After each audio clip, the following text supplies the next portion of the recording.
আসসালামু আলাইকুম। প্রিয় দর্শক, অন্য মঞ্চের আলাপচারিতায় আপনাদেরকে স্বাগত জানাচ্ছি। আমাদের আজকের আলাপচারিতায় আমন্ত্রিত অতিথি হিসেবে আছেন বাংলাদেশ ছাত্র ইউনিয়নের সাবেক সভাপতি জনাব শরীফুজ্জামান শরীফ। জনাব শরীফুজ্জামান শরীফ, আমাদের অনুষ্ঠানে আপনাকে স্বাগত জানাচ্ছি। ধন্যবাদ। শরীফ ভাই, আমি প্রথমে একদম আলোচনায় চলে আসি। আমাদের এখানে জাতিসংঘের মহাসচিব দুদিনের একটা সফর করে গেলেন। বেশ ওনাকে নিয়ে না সফর নিয়ে বেশ আলোচনা হয়েছে, অনেক ঘটনা ঘটেছে। উনি রোহিঙ্গাদের সঙ্গে দেখা করেছেন, ওখানে গিয়েছেন, ওনাদের সঙ্গে ইফতার করেছেন, অনেক কিছু হয়েছে। কিন্তু বটম লাইন যে প্রশ্নটা আমাদের থাকছে সেটা হলো যে ওনার এই সফর থেকে আসলে আমাদের লাভটা কি হলো? আপনাকে ধন্যবাদ এবং আপনার দর্শক শ্রোতাদেরকে ধন্যবাদ। জাতিসংঘ আসলে পৃথিবীতে ক্ষমতার খেলায় এখন একটা অকার্যকর প্রতিষ্ঠান। জাতিসংঘ কি করতে পারে কি পারে না, প্রভাবশালী ক্ষমতাশালীদের সামনে জাতিসংঘের আসলে কিচ্ছু করার নেই। আমরা গাজার উপরে আমেরিকার মদতপুষ্ট ইসরায়েল যখন গাজাকে মাটির সাথে মিশিয়ে দিয়েছে, তখন এই জাতিসংঘ কিন্তু সেই ধরনের কোনো ভূমিকা রাখতে পারে। তবে গরিবের ঘরে যখন রাজার প্রতিনিধিরা আসেন, তখন স্বাভাবিকভাবে তার একটা প্রভাব, একটা আনন্দ ওই পরিবারের মধ্যে কিন্তু বয়ে যায়। হয়তো ছেঁড়া মাদুরটা বিছিয়ে দেয় বসার জন্য, হয়তো একটু মুড়ি খাবারের ব্যবস্থা করে তার সাধ্য অনুযায়ী সর্বোচ্চটুকু করার চেষ্টা করে। আমার কাছে জাতিসংঘের মহাসচিবের বাংলাদেশে আসা ঘিরে সেই ধরনের আয়োজনটি মনে হয়েছে। রোহিঙ্গা ইস্যুটা আমাদের জন্য খুবই সেন্সিটিভ একটা ইস্যু, যে ইস্যুটার সাথে আমি মনে করি যে আমাদের শুধুমাত্র রাজনৈতিক বিষয় না। শেখ হাসিনা পাওয়ারে থাকার সময় যখন রোহিঙ্গারা আসে, উনি বলেছিলেন যে ওনার বোন তাকে মনে করিয়ে দিয়েছে যে 16 কোটি মানুষকে খাওয়াতে পারলে ওদেরকে কেন খাওয়াতে পারবেন। যদিও সরকার কোনো মানুষকে খাওয়ায় না, মানুষ তার পরিশ্রম করে খায়, তো তারপরেও এই ধরনের একটা প্রবণতা শাসকদের মনের মধ্যে নানা সময় কাজ করে যে আমি মানুষকে খাওয়াই। আর শরণার্থী ইস্যুটা কোনোভাবেই চাল ডাল ভাত মাছের সাথে সম্পর্কিত না। এর সাথে শরণার্থী ব্যবস্থাপনাটা একটি খুবই গুরুত্বপূর্ণ। আমি আমার ব্যক্তিগত আগ্রহে গত কয়েক বছরে আমি 4 থেকে 5 বার আমি রোহিঙ্গা ক্যাম্পে আইন মেনে তাদের ব্যবস্থাপনাটা দেখার জন্য গিয়েছি, এবং বাইরের লোকজনের সঙ্গে কথা বলে আমার যতটুকু মনে হয়েছে, বাংলাদেশ একটা ভয়ঙ্কর বিপদের কে কাঁধে নিয়ে বসে আছে। রোহিঙ্গাদের এখানে জায়গা দেওয়ার কারণে প্রকৃতি, পরিবেশ, জীববৈচিত্র্য অনেকের উপরে, মানুষের লাইভলিহুড, অনেক কিছুর উপরে প্রভাব পড়েছে। এই সমস্যাটা আমরা সমাধান চাই, কিন্তু গত আওয়ামী লীগের সময়ে তারা মনে করেছে কেবলমাত্র তারাই সমস্যাটার এককভাবে সমাধান করবে। বাংলাদেশে এ ধরনের একটা ইস্যুতে যে জাতীয় ঐক্যমত্যটা হওয়া উচিত ছিল, সরকারের পক্ষ থেকে সে উদ্যোগটা নেওয়া হয়নি। আর রাজনৈতিক দলগুলো মনে করেছে রোহিঙ্গা ইস্যুটা কেবল সরকারি সমাধান। আন্তর্জাতিক সম্প্রদায়ের সাথে বাংলাদেশের আওয়ামী লীগের বাইরে যে রাজনৈতিক দলগুলো ছিল তাদের প্রচুর বৈঠক হয়েছে। আমি খেয়াল করেছি যে কোনো বৈঠকে রাজনৈতিক দলগুলো তাদের পক্ষ থেকে রোহিঙ্গাদেরকে নিরাপদ প্রত্যাবাসনের জন্য বড় দেশগুলোকে কোনো ধরনের আহ চাপ বা তাদের সাথে এই বিষয়গুলো নিয়ে খুব গুরুত্ব দিয়ে কথা বলেছে আমার কাছে কি মনে হয়। অর্থাৎ আমাদের এখানে রাজনৈতিক ক্ষমতার বাইরে যে রাজনৈতিক দলগুলো ছিল, তারা পুরো দায়িত্বটা দিয়েছিল সরকারের উপরে, এবং সরকার হয়তো মনে মনে ভেবেছে আমরা রোহিঙ্গাদেরকে তখন আশ্রয় দিয়েছিলাম, আর এবার রোহিঙ্গাদেরকে আমাদের উদ্যোগে ফেরত পাঠানোর মধ্য দিয়ে বাংলাদেশে হয়তো আরো একটা নোবেল আমরা নিয়ে আসতে পারি।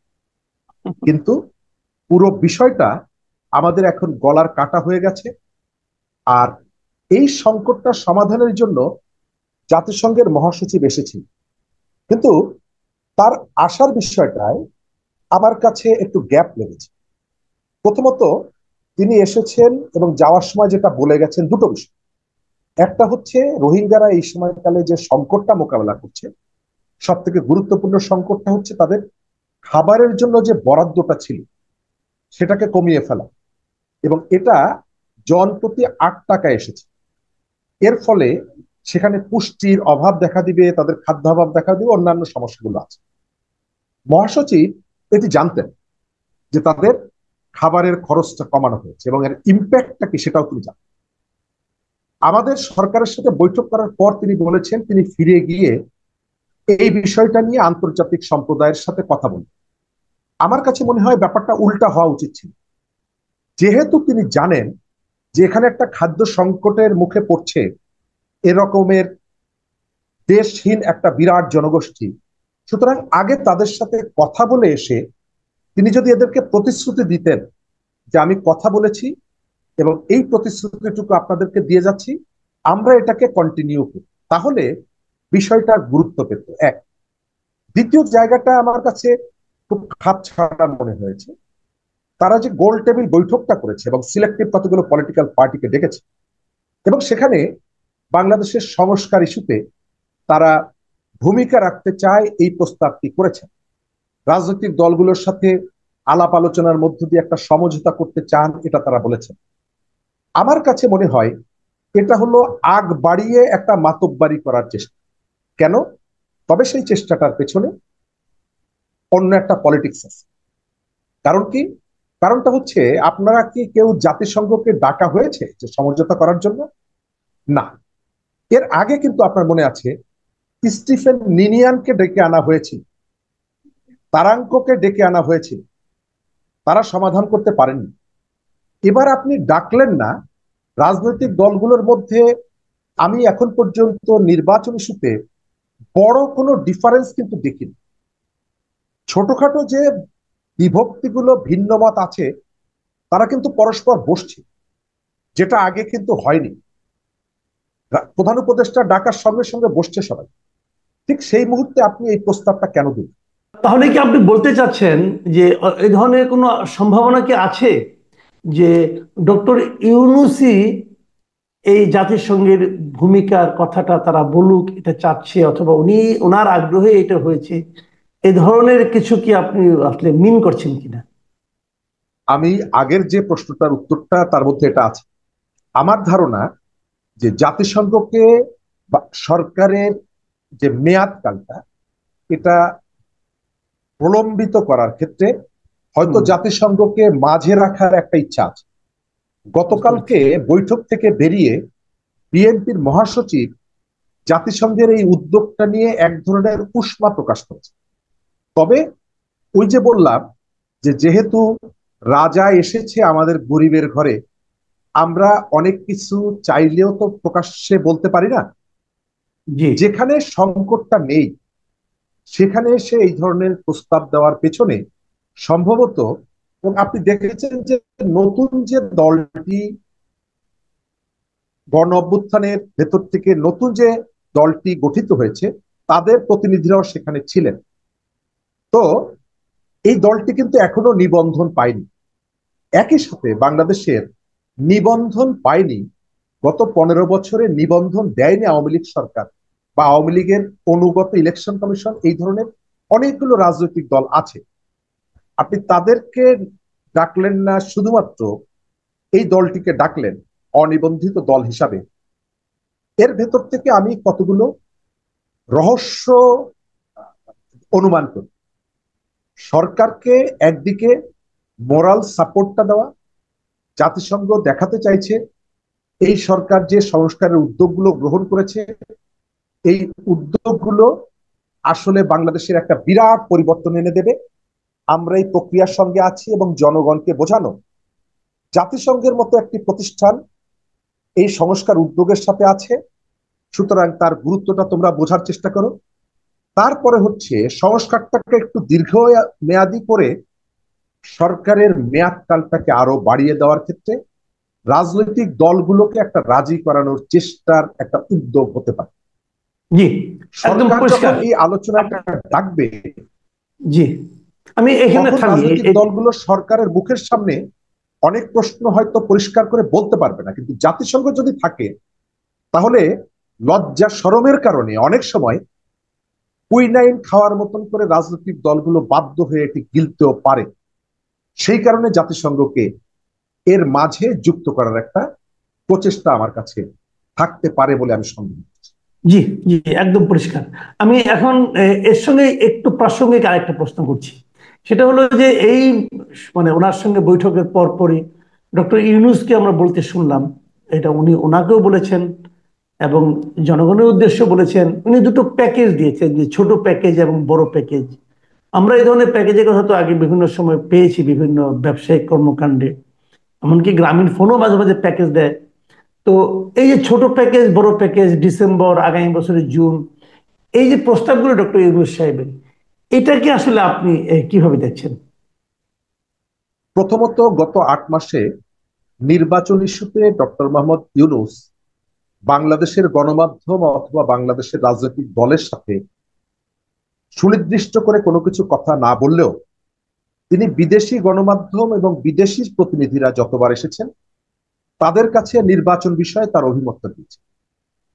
রাজনৈতিক দলগুলোর সাথে এই ধরনের সময়সীমা সংক্রান্ত স্পষ্ট কিছু বলে। দ্বিতীয় জায়গাটা হচ্ছে নির্বাচন রাজনীতি, এটা আসলে প্যাকেজ না। তিনি যে জায়গাটিতে বসে আছেন সেই জায়গা থেকে আমরা শব্দ চয়নগুলো আরো একটু রাজনৈতিক হবে এটা প্রত্যাশা। গ্রামীণ ফোনের মালিক হিসাবে আমরা তাকে দেখি না, আমরা তাকে দেখি গণপ্রজাতন্ত্রী বাংলাদেশ সরকারের সর্বোচ্চ ব্যক্তি হিসাবে, যার হাত ধরে বাংলাদেশে একটা গণতান্ত্রিক বিধি ব্যবস্থার মধ্যে যাবে। এটি হচ্ছে প্রথম। তবে তিনি কিছু মনে করে বলেছেন আমার কাছে সেটি মনে হয় না। সব তারপরেও তার শব্দ চয়নের ক্ষেত্রে একটু পলিটিক্যাল শব্দ যাতে হয়। দ্বিতীয় জায়গাটা, সময়ের ক্ষেত্রে যে কথাগুলো বলেছেন এটা নিয়ে আমার একটা সন্দেহ আছে। আপনি ডিসেম্বর পর্যন্ত সময় নিলে ছোট প্যাকেজ আপনি বাস্তবায়ন করতে পারবেন, কিন্তু তারপরে যদি আর 3 মাস সময় দেন, 6 মাস সময় দেন, তাহলে অনেক কিছু করতে পারবেন। এই কথাটা আপনি কেন বলছেন? 6 মাসের মধ্যে আপনি এতটুকু যদি করতে পারেন তাহলে আপনার ইফোর্টটা বাড়িয়ে দিয়ে আপনি এই যে ডিসেম্বরের মধ্যে, যে ডিসেম্বরের মধ্যে সবাই নির্বাচনটা চাইছে, এর মধ্যে এই কাজগুলো করা কেন সম্ভব? আর আরেকটা বিষয় আমি মনে করি যে নির্বাচন সংস্কার, এক নির্বাচনের মধ্য দিয়ে দেশের অবস্থা যে পাল্টে যাবে, গণতন্ত্র প্রাতিষ্ঠানিক রূপ পাবে, এটা আমি কখনোই মনে করি। আমরা ব্রিটিশ ডেমোক্রেসির কথা বলি, ইন্ডিয়ান ডেমোক্রেসির কথা বলি, তারা যতটুকু এগিয়েছে এর পেছনে তাদেরকে কিন্তু আস্তে আস্তে করে বড় হতে হয়েছে, এই জায়গায় আসতে হয়েছে। একটা নির্বাচনের ভেতর থেকে সমস্ত সমস্যার সমাধান হয়ে যাবে মনে করি না। তবে আপনাকে স্টার্টটা করতে হবে। গণতন্ত্রের অনেক ত্রুটি আছে, নির্বাচনের ত্রুটি আছে, কিন্তু এখন পর্যন্ত গণতন্ত্র যেহেতু স্বীকৃত ব্যবস্থা এবং একটা দেশ অনন্তকাল গণতন্ত্রহীন চলতে পারে না, সেই কারণে নির্বাচনটা দরকার। আর আমার একটা জায়গায় সন্দেহ হয়, আমাদের যে ঐক্যমত্যের যে কাউন্সিলটা গঠিত হয়েছে তাদের কারো কারো ভাষ্য, কারো কারো অতি উৎসাহী বক্তব্য, তৎপরতা এবং তাদের হিস্ট্রি, আমার কাছে মনে হয় যে এইখানে নির্বাচনকে একটা ধোঁয়াশার মধ্যে ফেলে দেওয়ার একটা ইচ্ছাটা আছে। এই প্রক্রিয়ার সাথে সরকারের একটা অংশ যেমন আছে এবং সরকারের বাইরের থেকে একটি অংশ আছে, যারা এখানে নির্বাচন দীর্ঘায়িত হোক, গণতান্ত্রিক ব্যবস্থার মধ্য দিয়ে মানুষের হাতে ক্ষমতা যাক, জনগণ রাষ্ট্রের মালিকানা হাতে ফিরে পাক, এটা অনেকেই চাইছেন। এবং নির্বাচন বিলম্বিত করার মধ্য দিয়ে বাংলাদেশে একটা অশুভ শক্তি যেমন মাথা চাড়া দিয়ে উঠতে পারে।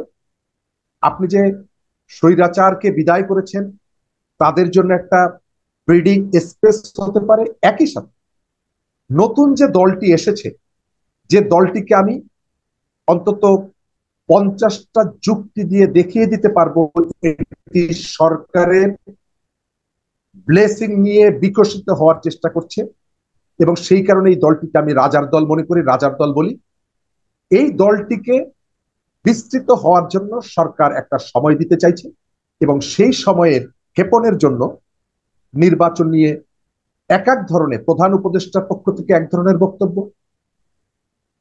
প্রধান উপদেষ্টার প্রেস সেক্রেটারির পক্ষ থেকে আর এক রকমের ব্যাখ্যা, উপদেষ্টারা কোনো কথা বললেই প্রেস উইং সঙ্গে সঙ্গে প্রেস কনফারেন্স করে বলছে যে এটি তার পার্সোনাল ওপিনিয়ন। অথচ সরকার পরিচালনায় তারা যে কথাগুলো বলছে এক একজন উপদেষ্টা, তখন কিন্তু বলা হচ্ছে না যে এটি তার পার্সোনাল ওপিনিয়ন। কিন্তু জি নির্বাচন নিয়ে কথা বললেই প্রেস উইং এই ব্যাখ্যাটা যে দিচ্ছে, এর ভেতরে আমার কাছে মনে হয় যে নির্বাচনের বিষয়ে এখন পর্যন্ত তাদের মধ্যে একটা অস্বস্তি আছে, এবং নির্বাচনটা বিলম্বিত হোক তাদের বড় অংশটা সেই ইচ্ছাটা পোষণ করছে। জি আপনি এই যে গণতন্ত্রের কথা বললেন, এখানে যে গণতন্ত্রহীনতা কথা বললেন, এই একই কথা কিন্তু আমি একদিন আগে বিএনপি নেতা আমির খসরু মাহমুদ চৌধুরীর কণ্ঠে শুনলাম। তিনি একটা অনুষ্ঠানে বলেছেন যে এক একটা দিন অতিবাহিত হচ্ছে গণতন্ত্রহীন দেশ হিসাবে। তো আপনি কি তাই মনে করেন যে দেশ আমি এখন একটা গণতন্ত্রহীন অবস্থার মধ্যে আছে, অথবা প্রতিটা দিনই গণতন্ত্রহীন অবস্থায় আছি আমরা? আমি এই জায়গাটায় খুবই স্পষ্টভাবে মনে করি, শুধু গণতন্ত্রহীন অবস্থায় আছে তাই না, আমাদের এক একটা দিন খুবই গুরুত্বপূর্ণ। গণতান্ত্রিক শাসন ব্যবস্থায় ফিরে যাওয়ার ক্ষেত্রে এক একটা দিন খুব গুরুত্বপূর্ণ, কিন্তু সরকার সেই গুরুত্বটা অনুধাবন করছে না। আমাদের রাজনৈতিক দলগুলোর সঙ্গে সরকারের যে যোগাযোগটা যত গুরুত্ব দিয়ে হওয়া উচিত সেটি হচ্ছে না। রাজনৈতিক দলগুলোর সাথে প্রতিনিয়ত আলোচনায় বসা দরকার, কিন্তু কয়েকদিন আগে দেখলাম তারা একটা প্রশ্ন সেট পাঠিয়ে দিয়েছে, এমসিকিউ টাইপের। সেখানে লিখতে হবে yes no very good, tick mark দিয়ে পাঠিয়ে দিতে হবে। আমি দেখতে পাচ্ছি প্রধান উপদেষ্টার বাইরে, বিশেষ করে এই ঐক্যমত্যের যে কাউন্সিলটা হয়েছে তাদের মধ্যে 111-এর সময় যাদের কারো কারো তার সাথে সম্পৃক্ততা ছিল, তাদের কেউকে এই সরকারের আশপাশে আমরা দেখছি, এবং রাজনীতির বাইরে দেশকে নিয়ে যাওয়ার একটা প্রচেষ্টার সাথে তাদের সংযোগ ছিল। তারা আবার এখন দৃশ্যপটে ফিরে এসেছেন, এবং রাজনীতিকে ছোট করা, তুচ্ছ তাচ্ছিল্য করা, অথবা রাজনীতি নিয়ে পলিটিক্স করার একটা প্রবণতা আমি তাদের মধ্যে দেখতে পাচ্ছি। আমির খসরু মাহমুদ চৌধুরী যেটা বলেছে খুবই কারেক্ট। যদিও একটা আওয়াজ সোসাইটির বিভিন্ন জায়গা থেকে তোলা হচ্ছে যে বিএনপির মাঠ পর্যায়ের কিছু কর্মীর নানা রকমের অনিয়ন্ত্রিত কার্যক্রমের কারণে সেটিকে উদাহরণ হিসাবে বলা হচ্ছে যে বিএনপি পাওয়ারে আসলে তো তোমরা এই কাজগুলো আরো বেশি করতে পারবা, সেই কারণে বিএনপি নির্বাচন করছে। আমি এটা মনে করি না। আমি মনে করি যে শেখ হাসিনার শাসনে আমাদের যে প্রতিষ্ঠানগুলো ভেঙে গেছে সেগুলোকে যদি সাস্টেনেবল করতে হয়, রিবিল্ড করতে হয়, তাহলে অবশ্যই একটা গণতান্ত্রিক সরকারের কাছে ক্ষমতা হস্তান্তর করতে হবে, একটা গণতান্ত্রিক ব্যবস্থা ফিরিয়ে নিয়ে আসতে হবে। আর নতুন যে দল অথবা এর বাইরের যে দলগুলো আছে, তারা কেন মনে করেন যে নির্বাচন হলে বিএনপি পাওয়ারে যাবে, তারা কেন যাবেন না? এই কথাটা তারা কেন বলেন বা কেন ভাবেন যে তারা নির্বাচনে যাবেন না? বিএনপি নির্বাচন করছে, নির্বাচন করে ক্ষমতায় যাওয়ার পর বিএনপি লুটে পুটে খাবে, এই কথাটা কেন বলেন? তাহলে তারা নিজেরা যে মাঠের যে কথাগুলো বলছেন, পরিবর্তনের কথা বলছেন, তাদের প্রতি মানুষের অকুণ্ঠ সমর্থনের কথা বলছেন, তাদের শক্তি বৃদ্ধির কথা বলছেন, এগুলো যে ফেক, এই দাবিগুলো যে সঠিক না, এটা তারা ভেতরে ধারণ করেন। তা না হলে নির্বাচন চাইলেই আমি আপনাকে যে অ্যাটাকটা করছি যে আপনি পাওয়ারে যেতে চান লুটপাট করে খাওয়ার জন্য, তাহলে আমি বুঝতে পারি যে ফেয়ার নির্বাচন হলে আপনি ক্ষমতায় চলে যান। জি, অনেক ধন্যবাদ জনাব শরীফুজ্জামান শরীফ। আপনার বক্তব্য খুবই স্পষ্ট ছিল, এবং আমি আশা করি আমাদের দর্শকরাও এখান থেকে অনেক কিছু চিন্তা ভাবনার সুযোগ পাবেন। প্রিয় দর্শক, এখন এ পর্যন্তই। ভালো থাকবেন আপনারা। আল্লাহ হাফিজ।